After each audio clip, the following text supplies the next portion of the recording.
Hey, what's up? It's Jesko again from AcousticsInsider.com, where I teach home studio acoustic treatment techniques for audio professionals, but without all the voodoo. So have you been in this situation where you're mixing in your room, you've done some basic treatment, and whenever you take your mixes outside of the studio, they turn out a little bit harsh, or maybe just like a little bit airy? There's just a little bit too much high end in your mixes consistently. With every other mix, you're just obviously boosting the high end too much. And now you're wondering, because you're also feeling that your room is overdamped, the high end is just a little bit too controlled, is that the reason why you're constantly mixing your records too bright? Will diffusion help? Will putting up some more diffusion, maybe some scattering around the room, help to get that high end in check, maybe lengthen it a little bit, balance it out in a way so that your mixes don't end up so bright anymore? Now, this seems to be kind of a logical conclusion, right? Overdamped high end, too bright mixes. But in fact, there's a crucial thing that you're missing here, and that's what I want to talk about in this video. But first, if you're about to set up a new studio, and you're wondering where to position your setup, how to set up your speakers correctly, I want to help you out with my free Phantom Speaker Test workshop, which you can sign up to at the link in the description. This is my process of figuring out how to position your setup in your room correctly and then set up your speakers in order to get a stereo image that basically sounds like you're working on headphones. So this is a two-step process. It's a simple structured listening test to help you find your low-end sweet spot, which is where you need to locate your listening position.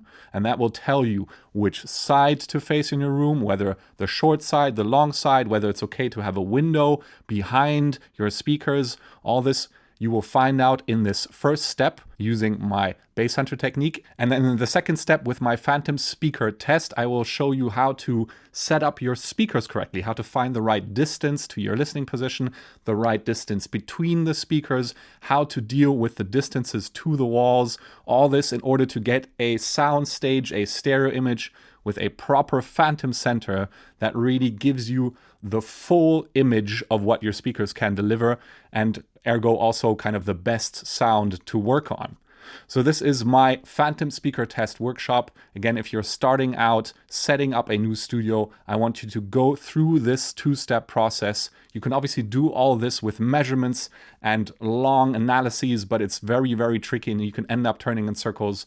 This is a much faster, a much more direct process in order to set up your new room correctly and really get the most out of your room and your speakers with my Phantom Speaker Test workshop, which you can sign up to for free at the link in the description.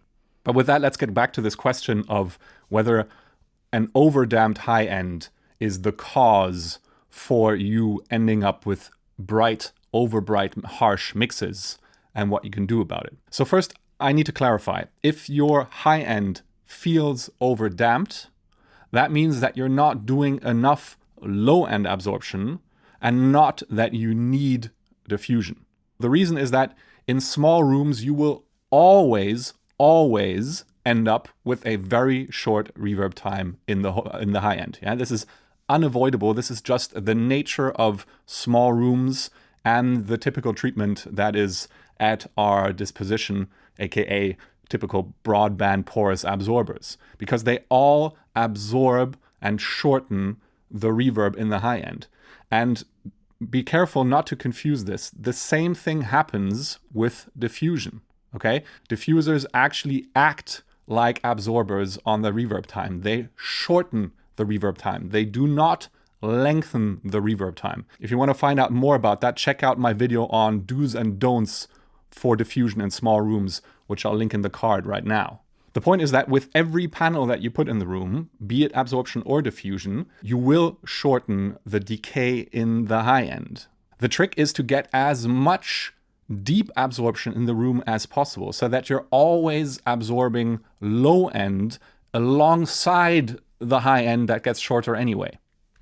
And for this, these typical kind of 5 to 10 centimeter panels, aka 2 to 4 inches, that you might put up directly on the wall, they're just not enough. You need to go much deeper than that And if you're interested about finding more about that, that's something that I teach in detail in my course, Build a Better Bass Trap, in order to really get that best ratio of price and performance and also just use of space, which is at such a premium in these small rooms. I'll put a link to that in the description as well. Okay, so keep that in mind. Overdamping in the high end is usually a symptom of not enough control in the low end.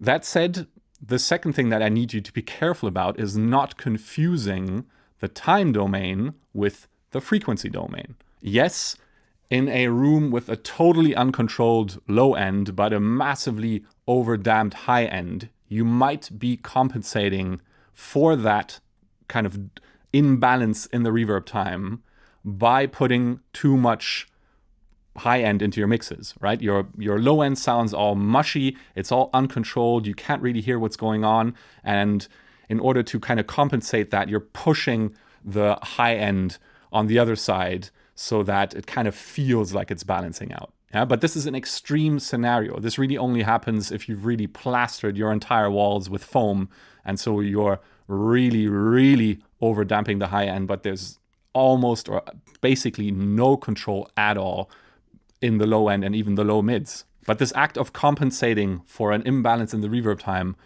really doesn't happen in a room where you've done a decent amount of treatment with some bass trapping as well, even if the room feels slightly overdamped. Because what definitely does not happen is that through absorption, you get a drop in the tonality from your speakers, aka you get a drop in energy in the frequency response.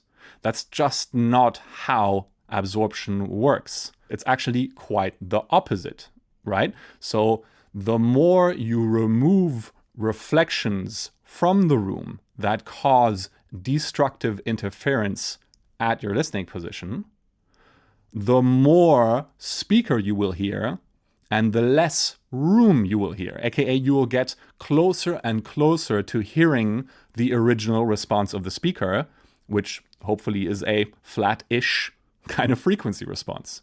Okay, so you can't lose high-end energy in terms of frequencies from your speakers by overdamping or controlling the high end. Yeah, that's just not how acoustics works. It's exactly the opposite. So if your mixes are turning out too bright, too airy, too harsh, it's not caused by overdamping, but it's caused by you, for whatever reason, not hearing the high end from your speakers properly. And usually there are two reasons. The first one is that your speakers just aren't set up properly. So you've got the angle slightly wrong, they may be too high, they're not pointed at you correctly, but for whatever reason, you're not getting the full sound from your speakers, and the high end just doesn't reach your ears correctly. The second reason is that your speakers are simply not putting out enough high end to suit your taste. You simply like to hear more high end. Yeah? And all things being equal, don't underestimate the effect that your taste has on the intuitive decisions that you make while you're mixing. So if you're not hearing enough high end from your speakers, they're basically not giving you enough high end, you're consistently trying to compensate for that by putting in too much high end into your mixes. So that means the solution is twofold. First of all, make absolutely sure that your speakers are set up correctly, that the full sound from your speakers, including the high end, is actually reaching your ears correctly. And then second, make sure that you tailor the high end from your speakers to suit your taste. And that obviously means that if you are consistently putting in too much high end, that means they're not giving you enough.